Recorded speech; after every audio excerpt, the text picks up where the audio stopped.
안녕하세요. 김동수입니다. 10월 4일 아침 시작하도록 하겠습니다. 오늘 새벽에 끝난 미국 시장은 하락 마감했습니다. 1%대 하락의 모습을 보였는데요.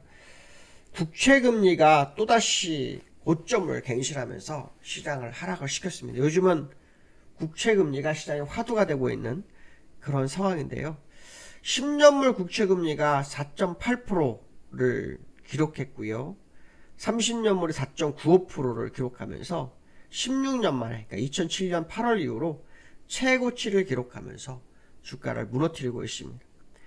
시장에서는 이런 부분에 대해서 이런 해석이 있습니다. 연준이 금리나 시나리오를 기대했던 투자자 대부분이 고금리가 더 오래 될 것이라는 시나리오로 보기 시작했다. 이런 해석을 하고 있는데요. 사실은 인플레이션이 내려오지가 않은 상태에서 금리 인하를 생각했던 것 자체가 언밸런스죠. 누군가가 잘못된 시그널을 시장에 보내줬고 그게 투자가로 금리 인하를 생각한 것 같은데요. 인플레이션에서 근원 CPI 하면 4% 넘잖아요. 근원 CPI도 2% 밑으로 떨어져야 되기 때문에 여전히 인플레이션은 진행 중에 있거든요. 그런 상황 속에서 현재 주가가 굉장히 잘 버티고 있는 상황이잖아요. 그런데 그 와중에 또 금리 인하를 원한다? 그럼 도대체 얼마나 주가를 끌어올리고 싶은가? 뭐 그런 생각도 하겠죠.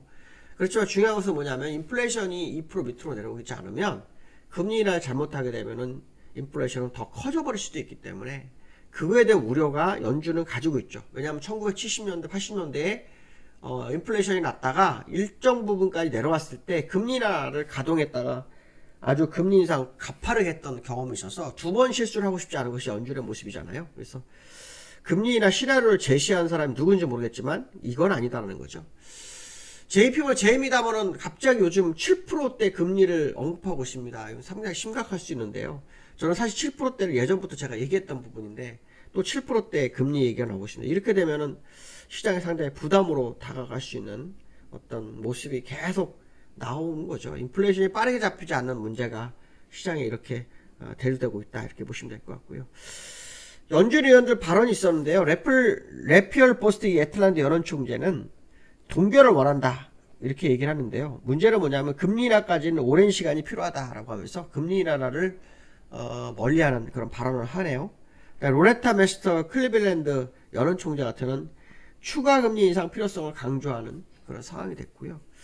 마이클 바 부원장 같은 경우는 충분히 제약적 수준에서 금리를 얼마나 오랫동안 유지해야 하는가라는 어떤 생각을 하고 있다고 합니다. 근데 금리 인하로 돌려 세우려면 일단 인플레이션도 내려와야 되겠지만요. 경기 침체라는 게 와야 됩니다. 경기 침체가 지금 없거든요. 연착륙 가능성 제기가 굉장히 많습니다. 연착륙 되면은 금리 인하 쉽지가 않습니다. 고금리 계속 유지할 확률이 높은데 시장에서 자꾸 금리 인하를 얘기하는 것은 잘못된 거라 이렇게 봐야 되겠죠. 시장 상황에서 11월, 12월 달, 저는 사실 11월 달이 마지막 FOMC인 줄 알았는데 12월까지 있네요. 이 FOMC가 두 번이 남았는데 올해 11월 달에 30.9%, 12월 달 38.8%가 금리 인상 가능성을 제기하고 있고요. 12월 달에는 빅스텝, 그러니까 0.5% 상승 가능성도 6.3%나 되기 시작했답니다. 그만큼 이제 인플레이션에 문제가 생기고 있죠. 결국 유가의 상승이 유가가 올라오면서 시장에 영향을 미치기 시작했다 이런 생각을 해야 되겠죠. 그래서 요즘 유가가 계속해서 싸움을 하고 있죠. 90불 넘어섰다가 90불 사이에서 이 싸움을 계속 추세선을 돌파시키지 않기 위한 노력이 계속 보이고 있는 현재의 모습이긴 한데요. 유가의 모습은 기술적으로 계속 올라갈 수밖에 없는 구조라는 것이 제 생각이기 때문에 이 부분이 어떻게 시장에 받아들일지 계속 봐야 되겠죠. 사실은 이제 이러한 부분도 사실 되게 중요하게 봤던 것은 저는 그 공화당의 그 메카시 하원 의장 해임됐죠. 미국 권력 승계 3위인데요. 공화당에도 강경파가 8명 있는데 그들이 반기를 들면서 투표가 된 거예요. 그래가지고 해임이 되어버렸습니다. 이게 미국 역사 최초의 일이라고 하는데요. 왜 제가 이걸 보고 있냐면요. 이번에 셧다운을 막은 사람이 이 사람이거든요. 이 사람이 셧다운을 막았습니다. 그런데 문제는 뭐냐면 이 공화당 공화당 출신 이 메카시가 해임되는 이유 중에 하나가 뭐냐면 셧다운 내용 중에 하나가 이 민주당이 원안을 받아들인 거고요. 그게 이제 문제가 되면서 공화당 강경파들이 반대 의견을 냈고 그러면서 이제 회의만까지 제출하게 됐는데요. 이게 셧다운의 불안, 또 다른 불안. 왜냐하면 11월 17일 다시 이거 예산안 통과 못하면 셧다운 되잖아요. 그에 대한 불안감이 국채금리를 끌어올렸다. 저는 이렇게 보고 있는 거거든요. 그러면서 이 국채금리 끌어올리면서 금리 인상 기조가, 그러니까 금리의 고금리가 상당히 유지될 거다. 이렇게 해석을 한 게 아닐까라는 생각을 굉장히 많이 하고 있습니다. 어쨌든 악재가 시장에 떠오른 거는 또 사실이다 이렇게 봐야 되겠죠. 자, 기술적 분석을 보면 나스닥, 다우 모습을 보셔야 되는데요. 다우는 이번 연휴 기간 중 저점을 형성하는 모습이 나왔네요. 저점 형성하고 끝나는 그런 모습이 있었고요. 기술적으로는 이런 추세선이 그나마 좀 그려질 수 있거든요. 이런 추세선이요. 이런 추세선을 그리면은 다시 그릴까요? 이런 추세선을 그릴 수 있는데 조금 더 남아있나 싶은 생각도 드네요. 나스닥은요. 나스닥은 제자리 걸음했죠. 제자리 걸음했습니다. 그러니까 연휴 기간 동안 오르긴 했지만 다시 오늘 내려오면서 제자리로 마감하는 그런 상황이 됐다. 이렇게 보시면 될 것 같고요. 서브텍사스 중진류가 어떻게 됐을까요? 오늘은 올랐네요. 그렇죠? 이 추세선에 걸쳐서 싸움을 한다. 제가 계속 그 얘기를 했잖아요.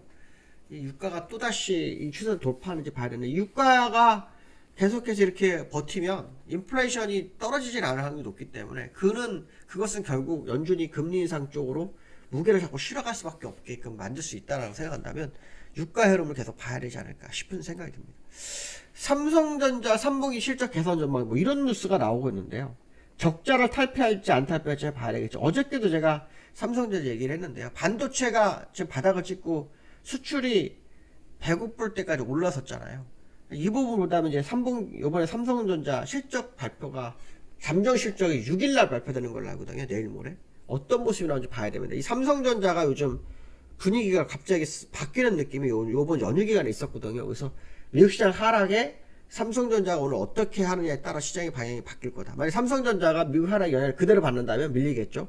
근데 어저께 엔비디아에 대해서 골드만삭스가 강력 매수 투자 의견을 제시했기 때문에 반도체인 삼성전자, SK 하이닉스가 오늘 시장에 어떤 영향을 미치냐에 따라서 시장이 내리고 안 내리고 결정될 수 있다. 그런 생각을 한번 해볼 수 있는데요.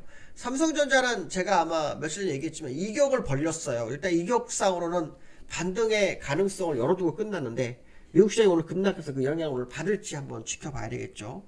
만약에 삼성전자 그동안 미리 선반영된 거라면 삼성전자는 반등을 시도할 수도 있기 때문에 국내장은 미국과 좀 다른 흐름이 나올 수도 있죠. 그건 이제 삼성전자 하이닉스의 결정 날 것 같습니다. 2차 전지는 모르겠지만 삼성전자 하이닉스는 근래 보기 힘든 뉴스가 조금씩 나오기 시작한 게 오늘 우리나라 시장을 받쳐줄지 안 볼지 이걸 한번 확인하는 하루가 돼야 되겠다. 이렇게 보시면 될 것 같고요. 외국인이 이탈 빨라지나 이게 이제 뭐냐면 외국인 수급인데요. 외국인들이 지금 수급적으로 이달에만 2조 정도를 팔았다고 하더라고요. 2조. 지난 9월이죠. 이제 9월. 지난 9월에만. 이달이 아니죠. 이달은 뭐 한 것도 없으니까요.